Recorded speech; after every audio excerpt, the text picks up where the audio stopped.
Hello student, আর কিছুক্ষণ পর থেকেই তোমাদের শুরু হতে চলেছে কিন্তু ডাব্লিউবিপিএসসি মিসসেলিনিয়াস পরীক্ষার ফর্ম ফিল আপ। এবং এই ফর্ম ফিল আপের ডেট একদম পিএসসির অফিসিয়াল ওয়েবসাইটে জানানোই আছে যে 30 তারিখ মানে আজকে থেকে শুরু হচ্ছে আর কিছুক্ষণ পর থেকে, এবং চলবে হচ্ছে 20 তারিখ পর্যন্ত। কিন্তু এই ফর্ম ফিল আপ করতে গেলে কিছু কথা তোমাদের মাথায় রাখতে হবে। কি সেটা? কটা স্টেপে ফর্ম ফিল আপ হচ্ছে, কি কি লাগছে তোমাকে ফর্ম ফিল আপ করতে গিয়ে, এবং এইগুলো যদি এখন থেকে তুমি না জেনে থাকো তাহলে ফর্ম ফিল আপ করার সময় গিয়ে তোমার অসুবিধা হতে পারে। তাই অবশ্যই এই শর্টটি তোমরা প্রত্যেকে দেখে নাও। দেখো, টোটাল 3টে স্টেপে আমাদের ফর্ম ফিল আপের জায়গা, কিন্তু 2টো স্টেপ তোমাকে করতেই হবে। সেটা হচ্ছে, এক হচ্ছে রেজিস্ট্রেশন। তুমি যদি আগেও রেজিস্ট্রেশন করে থাকো তাহলেও তোমাকে রেজিস্ট্রেশন করতেই হবে। দেন তুমি অ্যাপ্লাই। যদি অ্যাপ্লাই নাও তো গিয়ে তুমি ক্লিক করতে যাও, তাহলে তোমাকে কিন্তু কমিশন ফার্স্ট আগে তোমাকে রেজিস্ট্রেশন করিয়ে নেবে।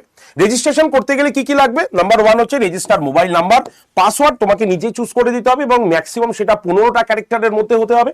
নেক্সট, ভ্যালিড ইমেল আইডি লাগবে। অ্যাপ্লিকেন্ট নেম যেটা মাধ্যমিকের অ্যাডমিট কার্ডে রয়েছে, বাবার নাম, মায়ের নাম, ডেট অফ বার্থ, ক্যাটাগরি এবং address for communication and permanent. ঠিক আছে? এছাড়াও তোমাকে লাগবে হচ্ছে তোমার ফটো, এবং এই ফটোর মধ্যে যদি তুমি দেখো তাহলে কি লাগছে, তোমার ফটোর মধ্যে থাকবে কালার ফটো। এবং এই কালার ফটোটা অবশ্যই কিন্তু তোমাকে এমন ভাবে তুলতে হবে যারা চশমা পরে তাদের যাতে চশমাতে কোনো আলো রিফ্লেক্ট না করে, সেটা কিন্তু মাথায় রাখতে হবে।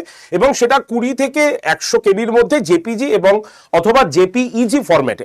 সিগনেচারের ক্ষেত্রে একদম পরিষ্কার বলা হয়েছে ক্রপ ফরম্যাটে, অর্থাৎ একটা সাদা কাগজে তুমি সিগনেচার করবে কালো অথবা নীল রঙের কালি দিয়ে, এবং সেটা 10 থেকে 50 কেবি মধ্যে থাকতে হবে, এবং জেপিজি অথবা জেপিইজি ফরম্যাটে তোমাদের রাখতে হবে। এটা হচ্ছে রেজিস্ট্রেশনের ফরম্যাট। এবার আমাদের রেজিস্ট্রেশন করতে এগুলো ছাড়াও আমাদের আর কি কি লাগবে আমি একটুখানি বলে দিই। আর লাগবে যেটা, সেটা হচ্ছে অ্যাপ্লিকেশন ফর্ম ফিল আপ করতে গিয়ে। অ্যাপ্লিকেশন ফর্ম ফিল আপ করতে গিয়ে তোমার দরকার হবে এক্সামিনেশন নেম, কোন পরীক্ষার তুমি ফর্ম ফিল আপ করছো সেটা তুমি চার্টেই দেখে নিতে পারবে। কমিউনিকেশন ডিটেলস, মানে তুমি বাংলা পড়তে লিখতে বুঝতে পারো কিনা এই রকম। এডুকেশনাল ডিটেলসের মধ্যে মাধ্যমিক, হায়ার সেকেন্ডারি, গ্র্যাজুয়েশন, কত সালে পাস করেছো, কত নাম্বার পেয়েছো, কত পার্সেন্টেজ, এভরিথিং, কোন বোর্ড থেকে পাস করেছো। এক্সপিরিয়েন্স ডিটেল কাদের, যারা সরকারি চাকরি করতো বা করছে তাদের জন্য এক্সপিরিয়েন্স ডিটেলস দরকার। এক্সাম সেন্টার, অনেকগুলো এক্সাম সেন্টার আছে, সেখান থেকে চুজ করে নিতে হবে উইথ কোড দিয়ে। এছাড়া প্রিভিউ অ্যান্ড কনফার্ম তোমার করতে হবে, এবং পেমেন্ট অপশনে গিয়ে তোমাকে পেমেন্ট করে দিতে হবে।